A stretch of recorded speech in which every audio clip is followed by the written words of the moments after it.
Nós vamos agora chamar, vamos falar agora, atenção, peraí, a polícia realizou pera, atenção, olha, atenção, epa, sim, olhe, epa, não, no prédio todo, atenção, Sabrina, aqui comigo, atenção, é sobre o prédio, chega a informação sobre isso. Atenção, imagem, atenção. A gente abriu um programa onde um prédio estava pegando fogo ali no apartamento. Chega aqui a informação que há um risco de desabamento. Não, pera aí. Sabrina tá lá? Atenção, minha Paraíba. O prédio ou só o apartamento? Atenção, Sabrina. Sabrina, atenção. Atenção, minha Paraíba. A defesa civil está com Sabrina. Atenção, a defesa civil com Sabrina para esclarecer o que é que pode acontecer, Sabrina. Oi, Samuca.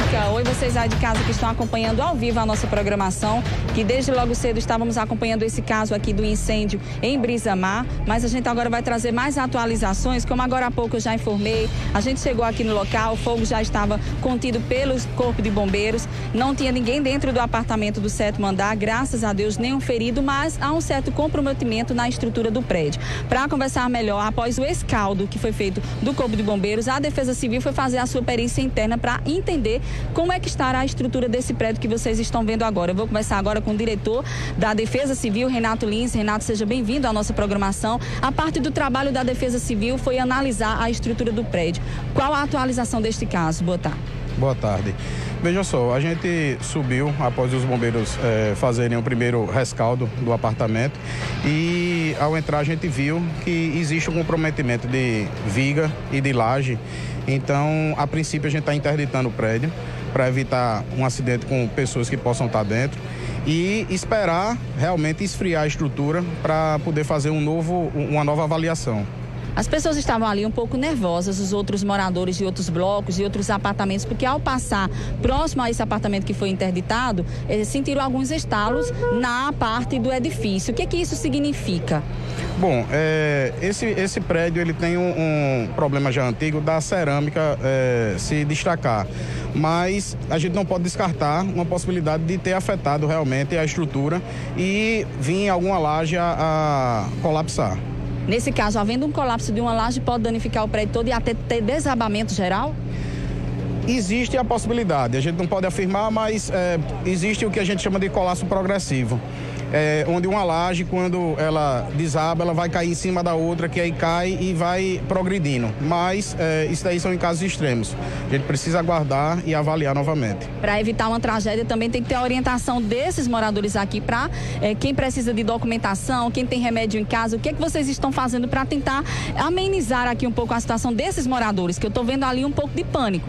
A gente está tentando administrar da melhor forma para evitar. Infelizmente, a gente sabe que ninguém quer perder seus bens, nem perder seus documentos. A gente está realmente evitando entrar no prédio, porque existe o risco. Então, aqui a gente está para preservar vidas. Infelizmente, vamos aguardar para poder fazer uma liberação progressiva disso daí.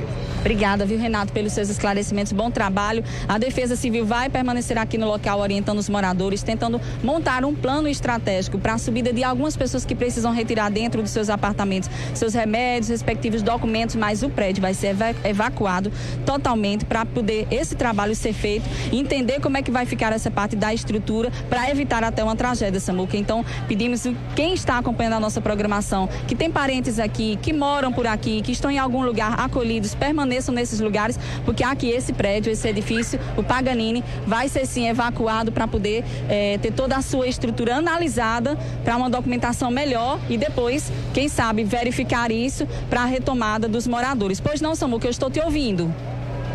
Esse incêndio foi provocado curto-circuito por energia elétrica, vazamento de gás, porque se vai evacuar todo mundo vai ter que sair de dentro do prédio, então o problema aí é muito mais sério. Eu acho que não foi apenas um circuito.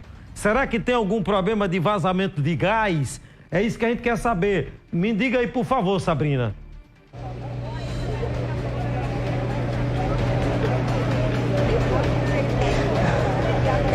Olha, Samuca, a gente verificou aqui em depoimentos com o próprio Corpo de Bombeiros, o pessoal que estava fazendo rescaldo, o que é que acontece? As instalações nesse prédio, instalações de ar-condicionado, é um pouco precário.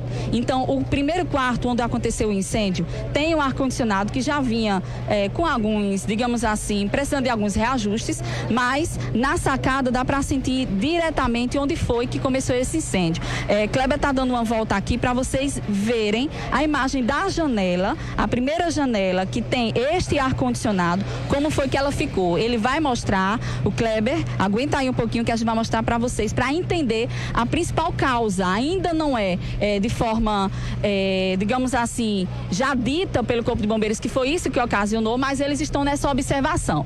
Olha lá a janela, afasta só mais um pouquinho, Kleber, porque dá pra gente pegar aí, como eu estou vendo, para vocês verem o que eu estou vendo, que foi passado pelo Corpo de Bombeiros, Samuca. O ar-condicionado pode ter sido, sim, o princípio do incêndio. Pode ter acontecido um curto-circuito dentro do apartamento, que começou pelo quarto, e aí ter se alastrado. Mas o que teria realmente causado o curto-circuito? Não tinha aparelho celular dentro do quarto. Como não tinha, ninguém não tinha esse aparelho celular. Mas o ar-condicionado aparentemente estava ligado. E aí, ó, como vocês observam, a janela, que tem a estrutura de ferro, está toda queimada, danificada. Então, o fogo começou ali.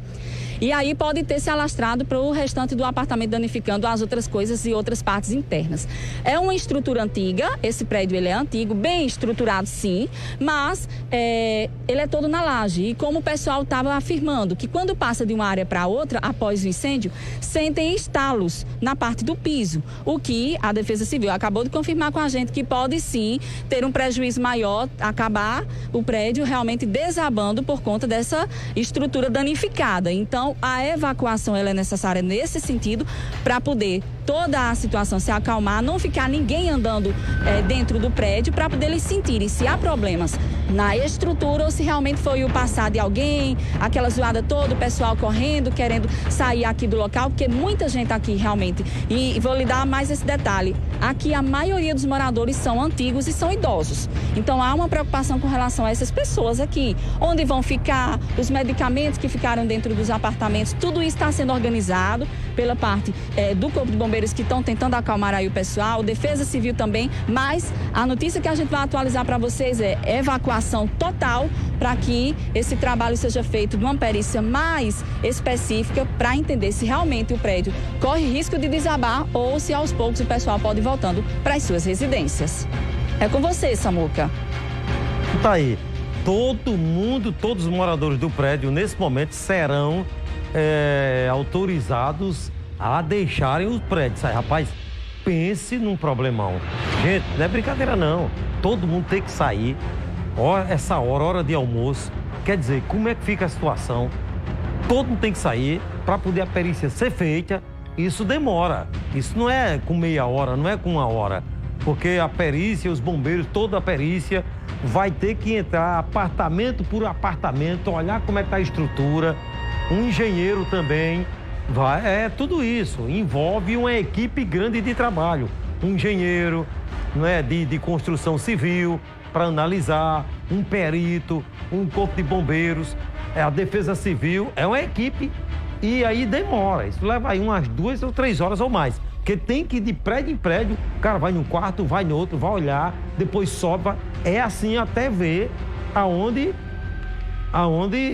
poderá ser liberado, a que hora o pessoal para poder entrar nos seus apartamentos. Então é um problemão, é um moído e o negócio é mais grave do que a gente possa imaginar.